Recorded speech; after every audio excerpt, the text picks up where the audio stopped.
Arthur Sterling, a man who built an empire from scratch, stared at the single sheet of paper on his polished mahogany desk. His hands, usually steady enough to sign billion-dollar deals, trembled. This one piece of paper, a DNA report, was more devastating than any stock market crash. It declared, with cold, scientific certainty, that the 3 children he had adored for a decade were not his. His entire life, his legacy, his very identity as a father, had just been revealed as a lie. How did he get here? How did the perfect life he meticulously built turn into the perfect deception? Let's rewind 10 years. Picture this: a lavish wedding at a historic European castle. Arthur Sterling, the self-made tycoon, marrying the breathtakingly beautiful Elena. She was his everything, his muse, his partner, his reason for success. To the outside world, they were the ultimate power couple. Their life was a fairy tale splashed across the pages of society magazines. Soon after, their family grew. First came Isabella, then the twins, Leo and Mia. Arthur was a doting father. He taught Isabella to ride her first pony, built elaborate forts for Leo in their sprawling mansion, and read bedtime stories to Mia every single night. He worked tirelessly, not just for the thrill of the deal, but to give his family a world of opportunity he never had. His company, Sterling Industries, became a global titan, and he showered his family with the fruits of his labor: exotic vacations, designer clothes, the best schools. For 10 years, Arthur lived in what he believed was pure bliss, a fortress of love and happiness he had constructed brick by brick. But what he didn't know was that the foundations of his fortress were made of sand, and the tide of betrayal was about to wash it all away. The first crack in his perfect world appeared on a sunny Saturday afternoon at the park. 7-year-old Isabella, his firstborn, his princess, took a nasty fall from the monkey bars. It was a chaotic scene of tears and panic. Arthur rushed her to the hospital, his heart pounding against his ribs. The doctors needed to perform a minor surgery and required a blood transfusion. Without a second thought, Arthur offered his own. He was a universal donor, a fact he was always quietly proud of. He sat by her bedside, holding her small hand, whispering reassurances. It was during this tense wait that a doctor entered with a puzzled expression. The doctor explained that while the surgery was a success, something in the pre-transfusion screening was unusual. A genetic marker in Isabella's blood was incompatible with Arthur's. The doctor tried to downplay it, suggesting it could be a rare anomaly, a lab error. But for Arthur, a man who dealt in facts and figures, the seed of doubt had been planted. Anomaly, error, or something far more sinister. That night, sleep offered no escape. The doctor's words echoed in his mind. He looked at the sleeping faces of his children, his heart aching with a terrifying new fear. Was it possible? Could Elena, his beloved wife, have deceived him so completely? He tried to brush it off as paranoia, the stress of the accident, but the doubt was a venom, slowly spreading through his veins. He decided he had to know the truth, no matter how painful. He discreetly collected DNA samples, a stray hair from a brush, a used toothbrush. He sent them to a private lab under a false name, his hands shaking as he sealed the package. The 2-week wait was the longest of his life.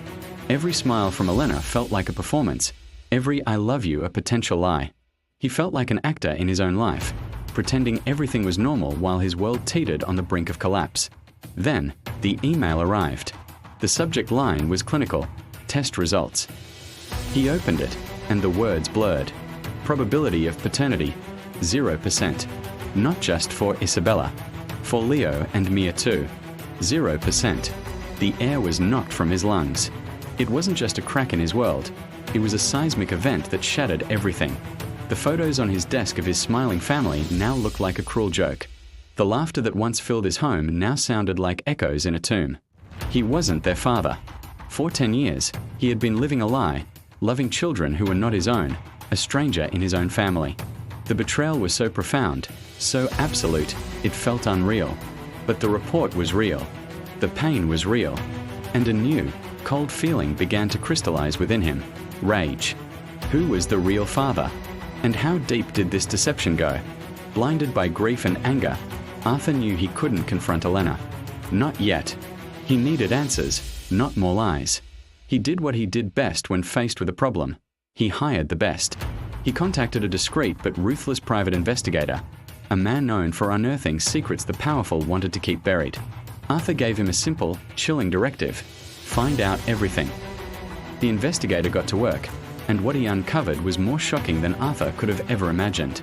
Elena wasn't just an unfaithful wife, she was a master manipulator, a predator hiding in plain sight. The investigator's report detailed a long-standing affair, not with one man, but with Arthur's biggest business rival, a man he despised, Julian Croft.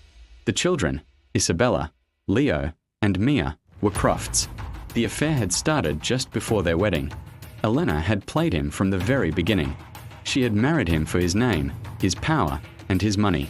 But the infidelity was only the tip of the iceberg.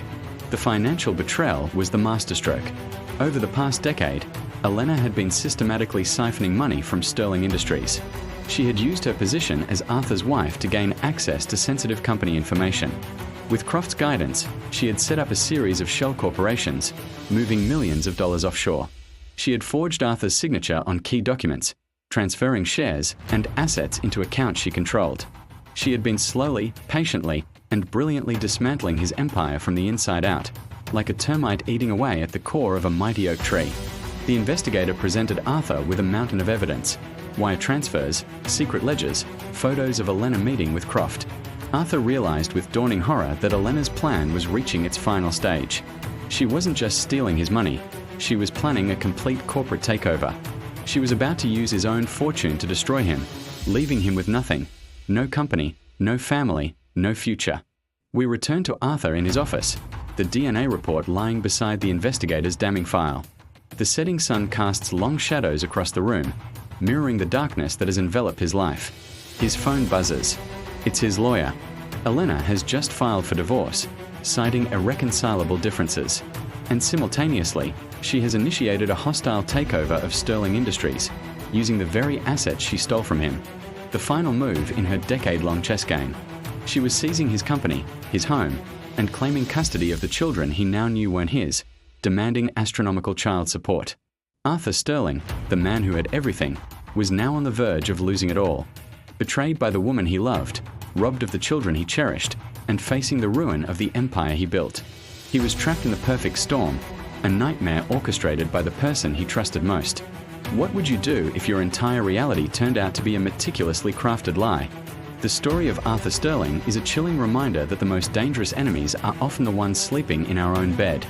This is the kind of ultimate betrayal we explore every week. If you're fascinated by tales of deception, hidden secrets, and justice, then you've found your new home. Don't miss out on our next investigation into the dark side of human nature. Make sure you subscribe to our channel and hit that notification bell so you're the first to know when a new story drops. Thanks for watching.